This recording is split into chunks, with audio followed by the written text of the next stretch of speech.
خب گفتیم ما توی بوکس 3 نوع دفاع داریم. دفاع پا داریم، استپ بک، دفاع پا هستش. دفاع دست، بلوکه دست داریم، انواع ضرباتی میتونیم با دست بلوکه بکنیم. دفاع سر و بالاتنه یا هد موومنت داریم، مثل اسلیپ، رول و پول بک یا لین بک. همه این 3 نوع دفاع رو ما داریم. بهتر یه بوکسور ترکیب بکنه و تلفیق بکنه انواع دفاع رو، یعنی دفاع پا رو با دفاع دست و با دفاع بدن رو تو ضربات ترکیبی حریف چیکار بکنه، اینا رو با هم دیگه ترکیب و تلفیق بکنه تا الگوهای قابل پیش بینی برای حریف نباشه. خب ما توی دفاعی که میکنیم بهتره که ما بعد از اینکه دفاع میکنیم بعد ضربه متقابل رو به حریف بزنیم. هم آثار روانی مثبت برای ما داره و آثار روانی منفی برای حریف داره. باعث میشه حریف تو ضربات بعدیش محتاط‌تر باشه و به راحتی به شما ضربه نزنه و از طرفی هم به شما اعتماد به نفس میده وقتی بعد از هر ضربه دفاع میکنی و بعد ضربه به حریف میزنی. خب یکی از ضربه های پرکاربرد توی بوکس ضربه 1-2 یا جب کراس هستش.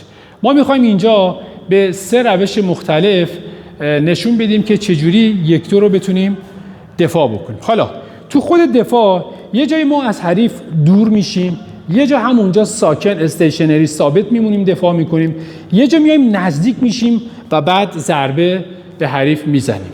همه اینها درست هستش. الان اینجا در عمل نشون میدیم. خب حریف میخواد به من حرکت آهسته ضربه 1-2 بزنه. خب اولی رو من کچ میکنم، با کف دست میگیرم، دومی رو با ساعد دست چپ میگیرم به صورت ثابت. بزنید یه بار دیگه. خب حالا ایشون وقتی میزنه بزن، بعدش من میتونم ضربه کانتر پانچ، ضربه متقابل اون به حریف بزنم. پس یه بار دیگه.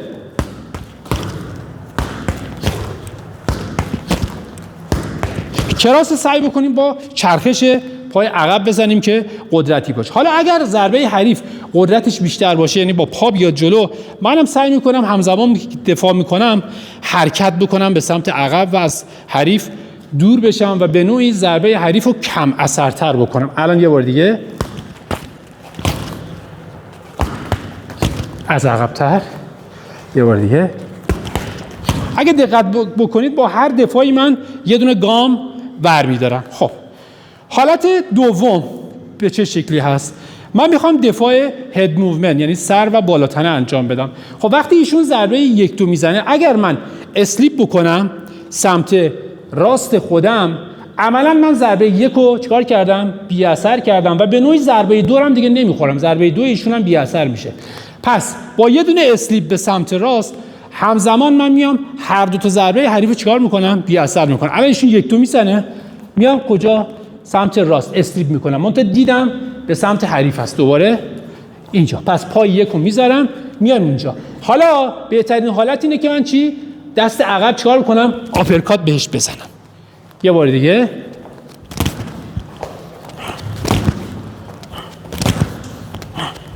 پس یه اسلیپ میکنم، بعد آپرکات راست به حریف میزنم. خب حالت سوم من میخوام اسلیپ بکنم به سمت چپ. اینجا من ضربه جب حریف رو کش میکنم با کف دست چپم، بعد میام چیکار میکنم؟ اسلیپ میکنم در برابر ضربه 2، میام سمت چپ خودم یا راست حریف و بعد میتونم چیکار بکنم؟ ضربه لیور شات رو بزنم. از این نما حرکت آهسته رو نشون میدیم. پس من جب حریف رو با کف دست چپ خودم میگیرم، یه بار دیگه همزمان با راست چیکار میکنم؟ اسلیپ میکنم، میام اینجا. الان پایین خالیه، میتونم اینو لیور شات رو به حریف بزنم همزمان با پای 2. اگر این دست رو جمع بکنه حتی میتونم چیکار بکنم؟ هوک بزنم، بالا بزنم، پایین بزنم. منتها نکته اینه که وقتی شما ضربه اسلیپ میکنید به این سمت، وزنتون رو نباید روی این پا بذارید که با دست با آرنج فقط صرفا ضربه بزنید. باید وزنتون رو بندازید روی لگن سمت چپتون که انتقال نیرو خیلی بهتر صورت بگیره و ضربه قدرتی بزنید. خب یه بار دیگه.